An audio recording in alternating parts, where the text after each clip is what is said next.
Davis steps under center. Gibson and McClendon behind him. Davis with motion by Richard. Will give the ball to McClendon. He leaps. Oh, he doesn't get in. He fumbled the football. Carolina holds. The game is over. And Carolina has won the game. Finley to throw. Over the middle, intercepted. Wolford again. Wolford the other way at the 30, the 40. Wolford to midfield. Miles Wolford with the pick. The Heels on the doorstep of an enormous victory. Left side of the line. Hood standing to Williams' right. Williams gonna throw. One-on-one. Davis has it. Touchdown. Carolina wins. Carolina is the Coastal Division champion. Bernard fields it at the 26. Heading to the far side. Gio at the 35. Gio is at the 50. No, he's not. Yes, he is. Gio is going to take it for a touchdown. Are you kidding me? Connor Barth for the possible win. Snap, spot, kick away, high enough, long enough. It's good! It's good! Carolina has won the game on a 42-yard field goal by freshman Connor Barth. Good gosh, dirty. This is the Heel Tough Blog Podcast. Hey guys, and welcome to another edition of the Heel Tough Blog Podcast. It's your host, Anthony Pagnotta, as always, and the recruiting boys are back here on the Heel Tough Blog Podcast. I'm joined tonight by Zack Hubbard, and we are here to break down yet another commitment for the Tar Heels and yet another commitment from the state of Virginia for the team as well. Now, it is their first commitment from the state in a while. Carolina got their first 3 commits from the state of Virginia, but haven't gone back there since. They finally dipped their toe back into the Tidewater area, the state of Virginia, to get a big-time target for the team in 3-star defensive end, 3-star edge rusher, Bryson Jennings, and we're here to break down his commitment. Also, a couple of big-name guys that the Tar Heels are looking to add to their class as well, some big-time targets that were on campus for official visits in the month of June. Will also be making their decisions later on this week, over the weekend, so we'll talk a little bit about that. But, first, let's talk a little bit about Bryson Jennings, and, this is a position where we, kind of were wondering if Carolina was done at the position or not. We knew they still had Bryson Jennings as a target, but Carolina definitely has made the edge rusher position a focus of this class, and it makes a little bit of sense with both Tamon Fox and Tyrone Hopper leaving after the season. It's still an area where they probably need to build some depth, but this is a spot that they've hit really hard in this recruiting class, Zack, and it feels like they've got another good one coming in on the edge from the state of Virginia in Bryson Jennings. Yeah, absolutely. As we've discussed in previous podcasts, we knew that outside linebacker or the edge position was going to be a priority in the 2022 class. Didn't necessarily know if it was going to be 2 or 3, though we did think it was going to be multiple commitments. But here today we do see they are taking the full 3 commitments at the position in this class, adding Bryson to Malachi Hamrick and Bo Atkinson that we've already seen commit. So like you mentioned, a position that with the guys that they're looking to have leave after 2021, a position that they wanted to add not only emerging talent, not only talent that can, step immediately, but talent for the future, talent that can come in and gain weight and develop. And I think that Bryson Jennings kind of fits a sort of a niche between those two, just from an overall athletic perspective. Like you mentioned, another player out of Virginia, so an area that the Tar Heels have been heavily in under the Mack Brown regime. Just looking at his measurables, that's really one of the main things that sticks out to me. Listed at 6'6", 235. What a good frame that can add weights. You know, he could get up to the 250, 260, even above that range. Maybe not into true defensive end range, but, you know, he can add some weight to that frame. He can be, you know, a well-built player.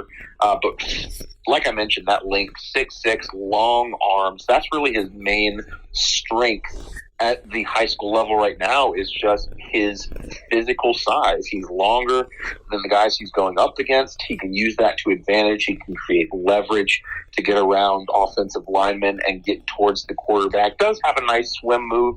At the high school level right now, you would want to see, I should say, it's understandable that there's not this repertoire of pass rush moves as of yet. There's really just a few so far. So I think he is a guy that will need to get into the system. Likely will use that first year to gain weight, to gain some more of those pass rushing abilities. But, you know, similar to guys that we've seen in the past, maybe not at the same level, but just in the sense of, you know, athletic builds. You talk about a guy like Desmond Evans that we talked about. Bryson might not have that same level of explosiveness, but just that length, that size, that frame, that's what you can't teach. And, you know, to have that addition really does add, you know, another piece to this outside linebacker edge room, and really gives them another option down the line in upcoming seasons. I think he's really the perfect fit for what Carolina was kind of still needing, maybe at the position in their minds for this class. You know, you got a guy in Malachi Hamrick who I think, you know, people are still trying to figure out exactly what type of pass rusher he's going to be.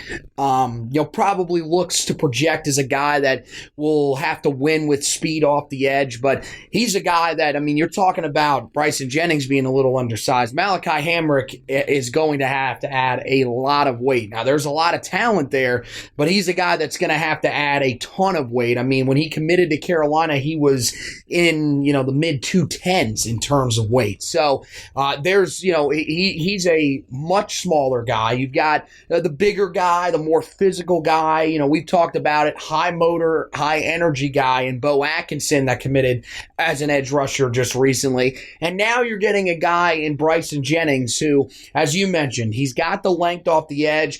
The thing I really like about him when I watched his film is he plays with a ton of speed, and it shouldn't shock you because if you look at his profile on Twitter or you look at his huddle profile, this guy runs in the mid to low 4.5s as a defensive end. That's, I mean, look, even in this era where you've got some of these more athletic defensive players all over the ball, that is really impressive. And when you turn on his film, you know, those numbers aren't official, but you can tell that he plays with very good game speed, especially for a defensive end. And, you know, that puts a little bit of pressure on, you know, guys that are going up against him, especially some of those offensive linemen, even some of the quicker ones, because you've got a guy that has, you know, outside linebacker type speed, safety type speed at times off the edge that can beat you. And you combine that with the length.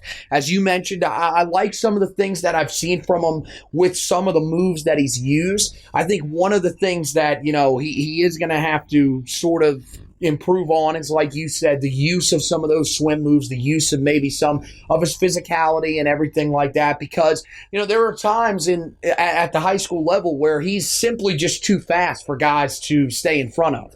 And, you know, it's a credit to him because another thing that's really good about his game is he's got a really quick release off the line of scrimmage. It allows him to put himself in a good spot early in, you know, the pass rushing rep. But at the same time, I do think that, you know, there will still be some areas where, you know, he may have to fine-tune his game. There'll be some, you know, little intricacies and some of the, you know, finesse stuff that he will have to work on because you're going up against guys that are going to be on your same athletic standing. So we'll see. I definitely think that, it's going to be something that he's going to work on when he gets there. But I mean, to have that type of raw speed, that raw talent that he's got, and I think the best thing about it is when you watched him on the edge, one of the areas where Carolina's had some struggles over the last couple of years has been, with guys like Tamon Fox and Tyrone Hopper.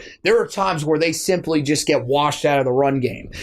This guy is not going to have that problem, especially if he can put on the weight and add a little bit of strength, because he's a guy that's got the speed to be able to cover sideline to sideline as an edge rusher. That's not something you typically hear from edge guys, but he is a guy that will not get beat around the edge if he is out in space with a running back. He has the speed to keep up with those guys, and he's going to be a big helper in the run game. So there is a ton to like about him. A couple other things that of note about him. Of course, look at him as a prospect. He's a 3-star prospect. On that borderline of being one of those guys where if enough things go right his senior year, he could probably end up becoming a composite 4-star.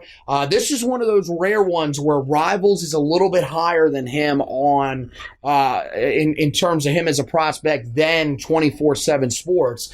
Number 21 edge rusher in the 2022 class, number 13 player from the state of Virginia. So Carolina, not only going into the state of Virginia, but going into the state of Virginia and getting some big name recruits out of there. And of course, they've still got some big time targets that are coming out of the state as well. But, in terms of Carolina, on the defensive line, I think one of the things that you've got to talk about with this is, looking at this group over the last couple of years, it feels like this is the area where Carolina's really focused the most on trying to consistently add these guys in this class.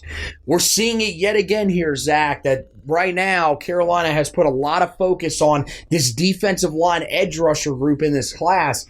Is this the group that you feel like has improved the most under Mack Brown since he has gotten to Carolina in terms of the guys that he's been able to land on the recruiting trail? I think so, absolutely. Just in terms of the raw talent that he's brought in, especially when you compare it to the talent that was brought in the years prior. Obviously, there were good players in both the the edge and defensive line groups in the past few years prior to Mack Brown joining the staff, but there was a criticism or a constant criticism either that that group across the line either could not generate pressure on the quarterback, could not contain running plays. There were questions regarding stopping the run on defense, and there's still a little bit of that at this time. Even the current roster has had some of those criticisms regarding generating pressure on the quarterback, containing a running quarterback, definitely, and stopping, running plays in the backfield. So I think just this continued addition of talent will help improve that over the next few years. When you look at,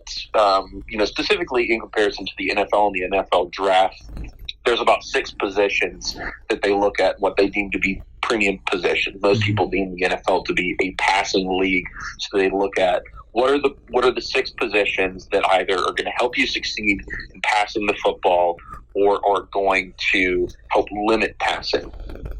It's quarterback, wide receiver, and offensive tackle on the offensive side. And then on the defensive side, edge rusher, interior defensive tackle, especially if they can rush the passer, and outside corner. So when you look at sort of that framework, who are the guys on the defensive side that are going to help limit that? You've got, cornerback, defensive back nailed down. Obviously, we've seen Trey Bly go get guys such as Storm Duck, obviously true freshman this past year, going into a true sophomore season, Tony Grimes, and then, recruiting quite a few additional high caliber players this current cycle in Daylen, Everette, and Jaden Lucas. But then on that defensive line and at the edge position, you've seen a ton of guys. Names like Miles Murphy, names like Keyshawn Silver, Javari Ritzley, Kedrick Bingley-Jones, Desmond Evans, Kamen Rucker, all of those names. They're trying to build this team, build this defense out at sort of those premier positions. And I think that, with that approach in mind, you can see that pay dividends in the future. I think, yeah, you can definitely see that the talent level has risen. And I mean, the main thing and one of the biggest issues, I think, late under Larry Fedora was, even as you mentioned, there were some talented guys on the defensive line, guys like Jason Strobridge and Darren Crawford, who, thrived under both coaches. But the main thing that Carolina has added is the depth and the competitive depth. I mean, we're talking about 3 guys in this class.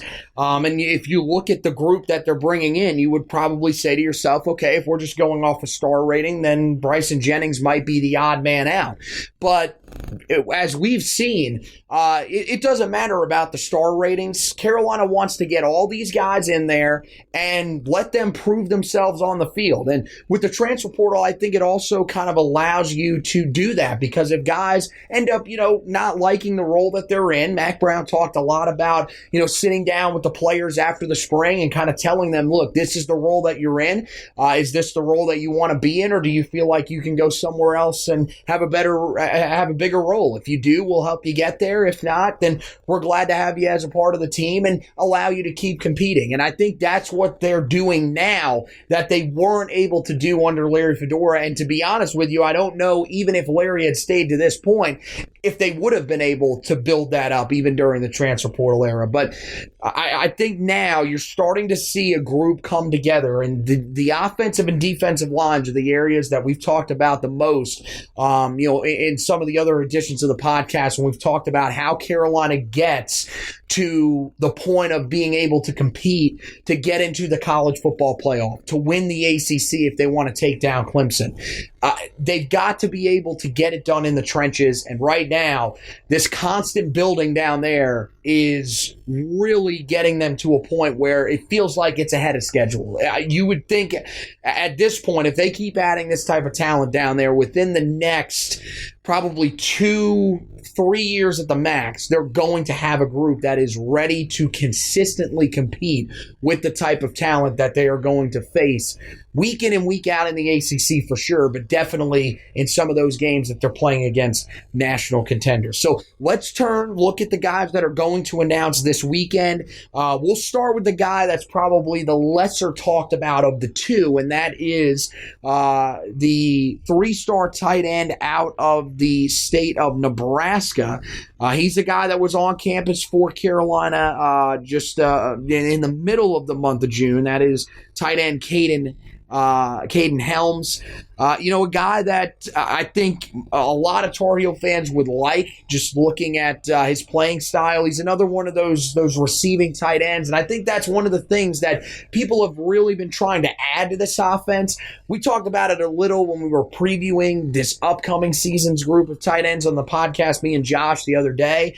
I think one of the big things is that Carolina really wants these guys that are going to be able to help them a lot in the run game, and I think that Kaden Helms is a guy that probably would have no problem doing that, but he's a guy that can catch the ball and be a consistent receiver for you. There's a lot of things to like about him. Carolina's been one of those teams that's been pretty interesting in his recruitment. He was one of those guys that when he took the visits, he was somewhat reactionary.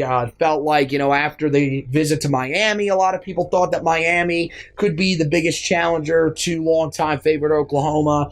There was some thought with Arizona State. I'm not really sure about that. I think at this point, when it comes to guys that have Arizona State on their list, there are guys that are still going to commit there.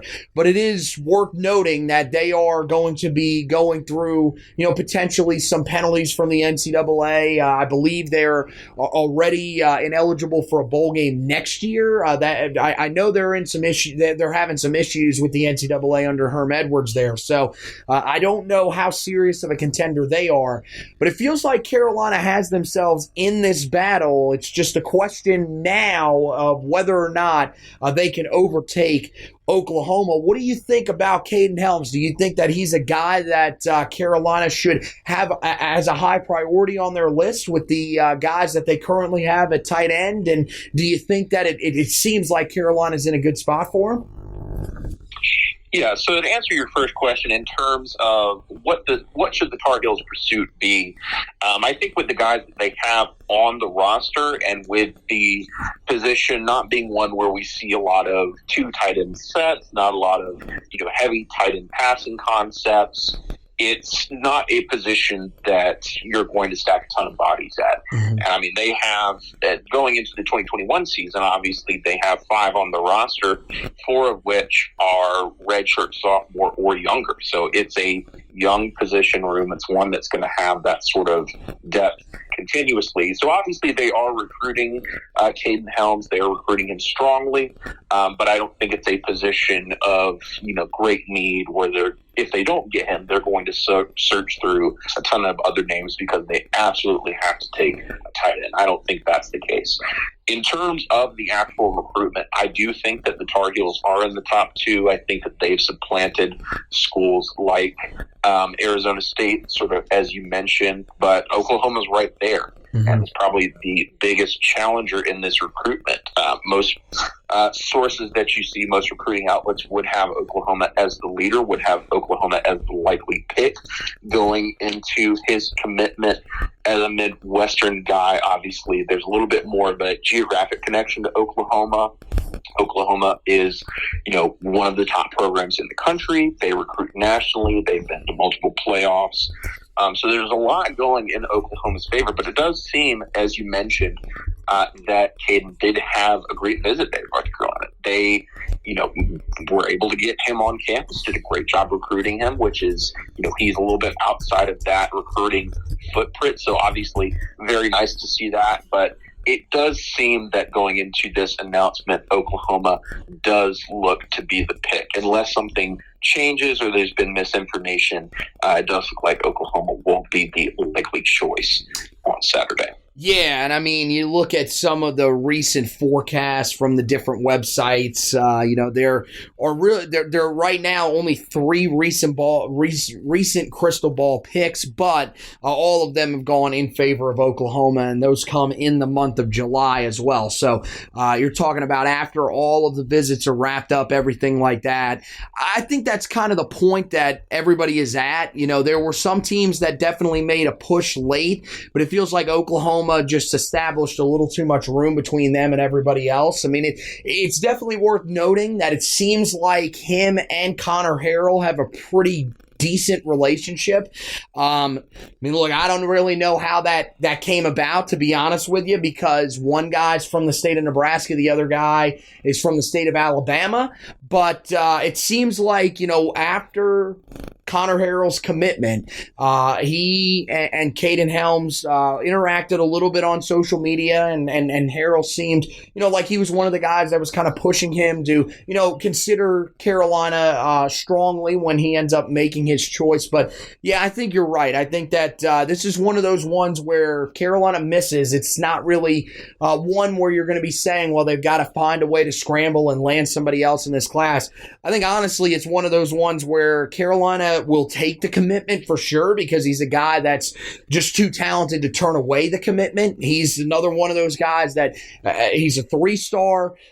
He's rated as the number 15 tight end in the country, but he's another one that he could easily become a 4-star. He could easily move up, in those tight end rankings as the year goes along and as he gets a little bit more exposure in his senior year out in Nebraska. So I think that this is one that Carolina fans will keep an eye on, but probably won't be as focused on as the other commitment. Now, this one, this has been a little bit of a roller coaster here over the last couple of days, and it's a big one because Carolina felt like coming into the month of June was the leader in the recruitment, but you couldn't really get a great read, and that's the 4-star cornerback, high-end 4-star cornerback, borderline 5-star cornerback, Daylen Everette from IMG Academy in Bradenton, Florida. Of course, originally went to Norview High School in the state of Virginia, right in that Tidewater area. He ended up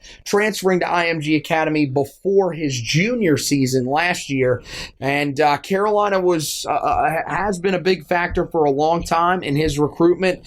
But there is another team that has really made a push here late. They've made really good ground with him, in large part due to their recruiting of one of his teammates over there as well from IMG Academy, and that is the Clemson Tigers.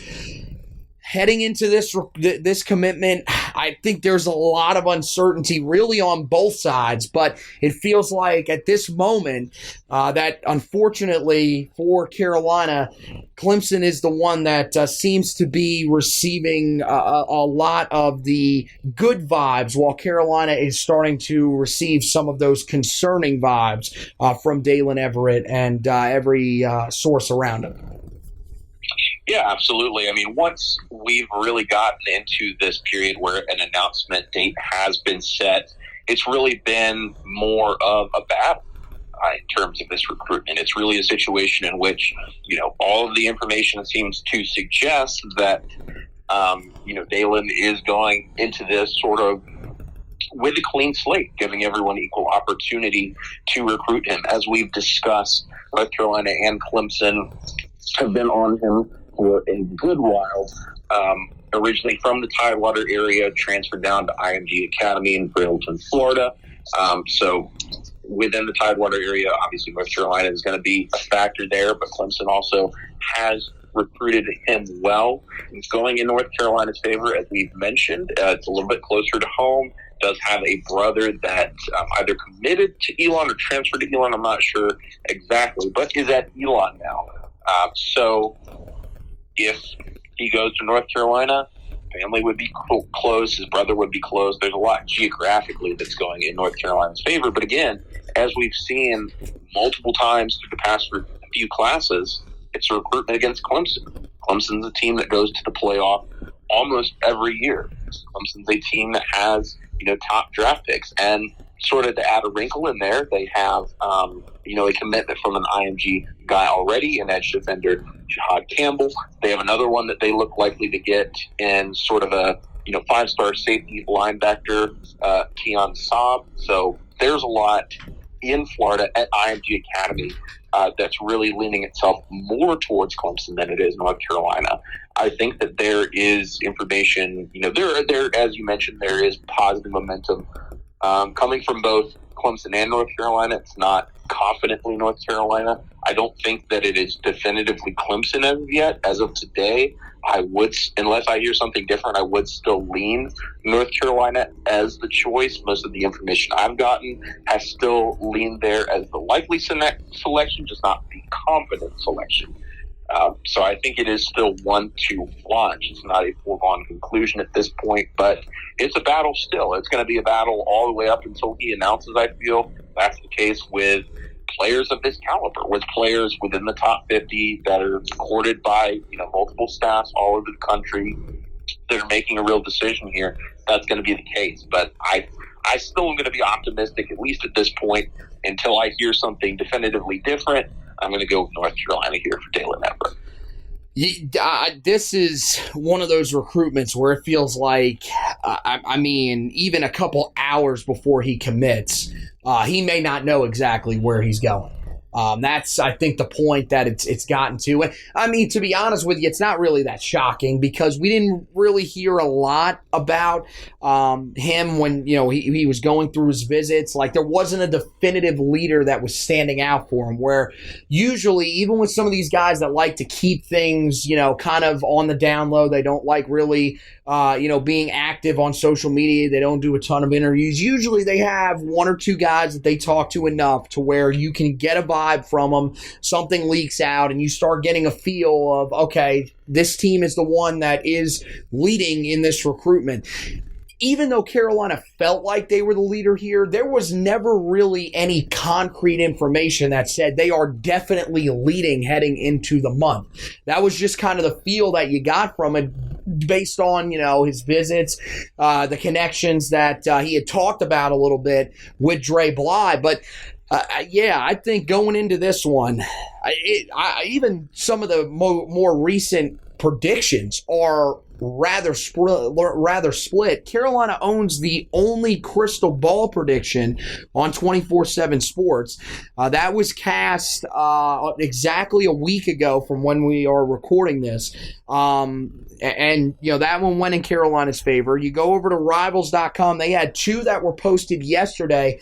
And interestingly enough, one went to Carolina. The other one went to Clemson. So I think at this point, everything's kind of still up in the air. You wonder if this is one sort of similar to a guy that we would probably remember last year, originally from the state of Virginia. He actually played all of his high school football in Virginia, but in George Wilson III, a guy that most people probably remember him, and he was a guy that it went up until the night before, and that's when all of a sudden you got this feel that, another guy that hadn't released much. Carolina was seen as the favorite, but wasn't a known favorite, and he ends up all of a sudden, basically overnight being flipped on a lot of crystal ball predictions to South Carolina. You wonder if this is going to be similar with Daylen Everette one way or another, where it's going to take until the night before or even early on Saturday morning before you really know exactly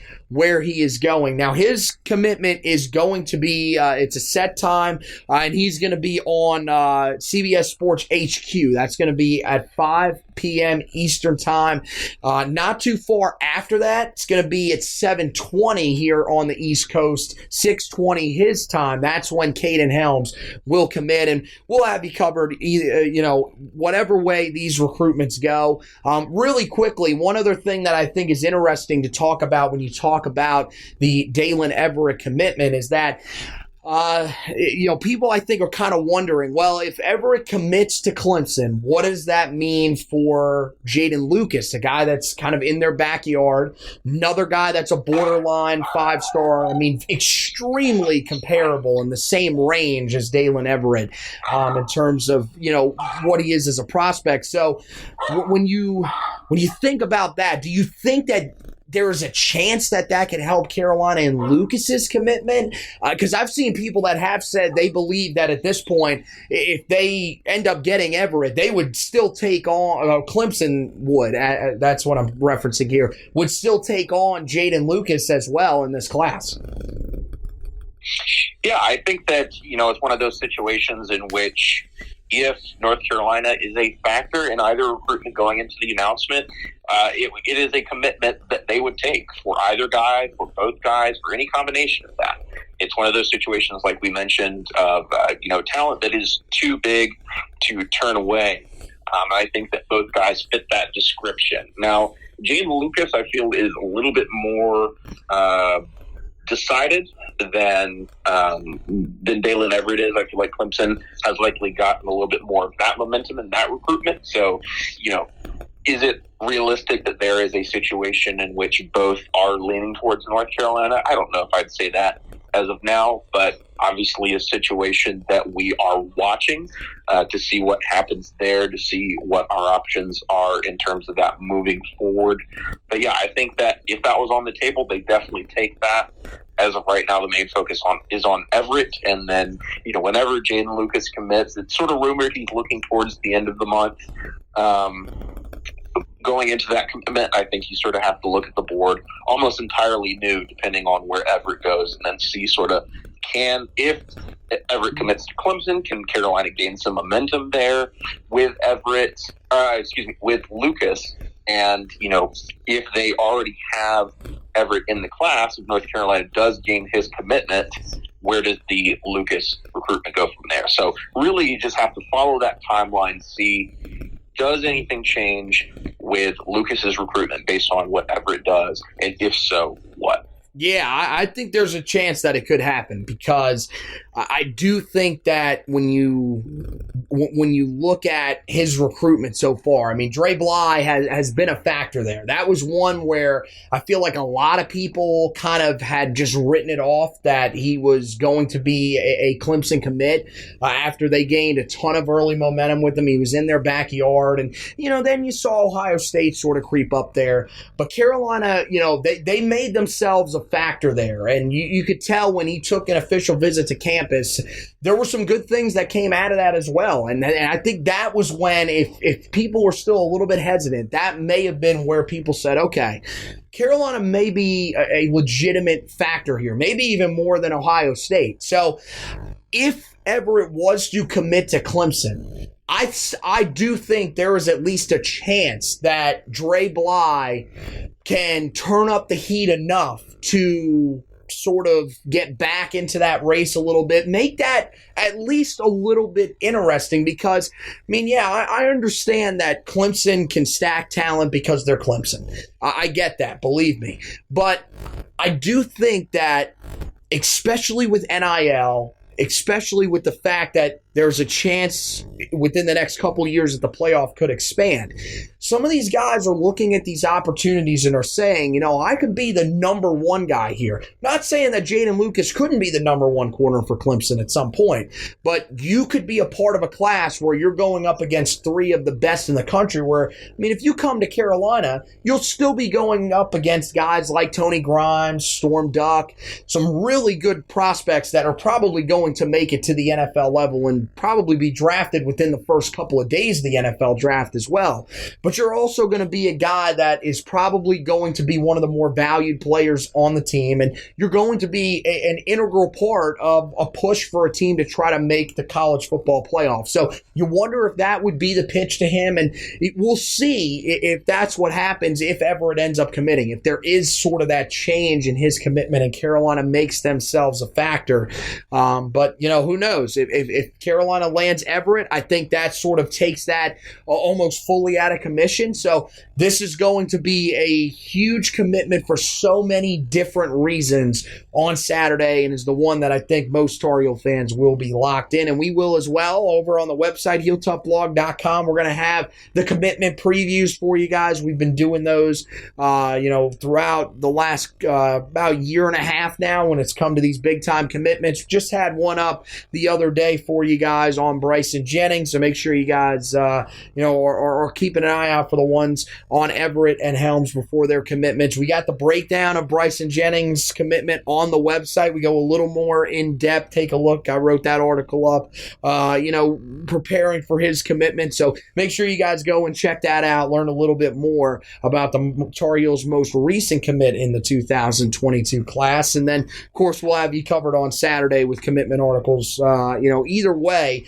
I think we're going to write a commitment article when it comes to Everett's to sort of tell you if Carolina lands them, what you're getting, if Carolina misses on them, where Carolina probably goes from that point forward, not only at cornerback, but in terms of trying to land another headliner in the class. And, with Kaden Helms, that's probably a little bit of a different situation. We'll probably have an article if he ends up committing to Carolina. If not, probably won't write something up there. But there are some other big-time guys to keep an eye on over the next couple of weeks as well. Jake Pope still out there, uncommitted. Andre Green Jr., another guy that Carolina has some high value on out of the state of Virginia, still uncommitted at this time. A couple other big-name guys as well that Carolina is in the hunt for. Addison Nichols, a guy that Carolina actually has kind of jumped back into the recruitment for. He put them in his top three, feels like he's nearing a commitment. All of those, we'll be keeping you up to date on those on the website. Got a bunch of great stuff on there for the upcoming 2021 season. We have the position previews for you guys. We've been doing a ton of those additions to the podcast, but we go a little more in depth in the articles for you guys, breaking down each guy that is going to have a chance to contribute at all of these position groups. So make sure you go read about those and try to get a feel for this upcoming 2021 team that is is going to bring a ton of excitement into this upcoming season. Got, as of right now, quarterbacks, running backs, wide receivers, tight ends going up on the website as well. That'll be up probably sometime early tomorrow. And then we'll have a bunch of stuff going up to close out, the offensive side of the ball. We'll have the offensive line and then a bunch of stuff on the defensive side of the football as well on that. So make sure you're keeping an eye on that. Basketball on the website. We've got the article on Jalen Washington, the 5-star who committed to Carolina at the power forward position. You've also got a guy that is going to be a part of the team this year that committed as a transfer at that power forward position in Dawson Garcia. So read both those articles on the website. Josh has those written up for you. He's also going to be writing up some stuff in terms of some exciting stuff from the Roy Williams era. He'll be doing some top 5 list, everything like that. We're also doing that on the podcast side of things on the Four Corners podcast. So make sure you guys go and check all of that stuff out. It's on the website. Tabs at the top for the podcast. Both of them up there right next to each other. So make sure you head over there. When it comes to the podcast that you're listening to right now, if you're a listener, make sure that you go to wherever you listen to the podcast, whether it's Apple Podcasts, Google Podcasts, Spotify, iHeartRadio, the Odyssey app, any of those, and make sure that you go ahead and subscribe to the podcast so that you can get all the latest editions right in your podcast library. You don't have to miss any of those editions. You definitely want to make sure that you do that so that you can keep tabs on everything that we're doing. I actually just filmed a great episode that will be coming up. We talked to Phil Steele, the writer of the College Football Bible, today about the Tar Heels. You won't want to miss that. That's coming up. We're also going to continue our position previews, and we'll have the Bold Predictions podcast. We'll have the Breakout Players podcast. All that great stuff coming up. You won't want to miss any of that or the in-season stuff that we'll be doing. And if you're a watcher of the podcast, this one is not one that we're on camera, but the ones that we're going to be doing, pretty much the ones I do with Josh going forward, we have our studio back, so we're doing those in person. We're going to be, in season, we'll be doing them in person as well, working on some other things potentially behind the scenes that we will reveal to you guys at, a time down the road. So, it's an exciting time for the Heel Tough Blog podcast. We had ventured into it a little bit before everything happened with COVID a year ago. We're going to venture back into some of that stuff this year and really start ramping it up for you as we get ready for an extremely exciting season of Tar Heel football on all sides. So make sure you like and follow that Facebook page so you don't miss any of the great content that we have, whether it's the articles, video podcasts, or the audio editions of the podcast. That wraps it up for this edition of the podcast. Want to thank Zack Hubbard for hosting with me. Want to thank you guys for watching and listening. And as always, go Tar Heels.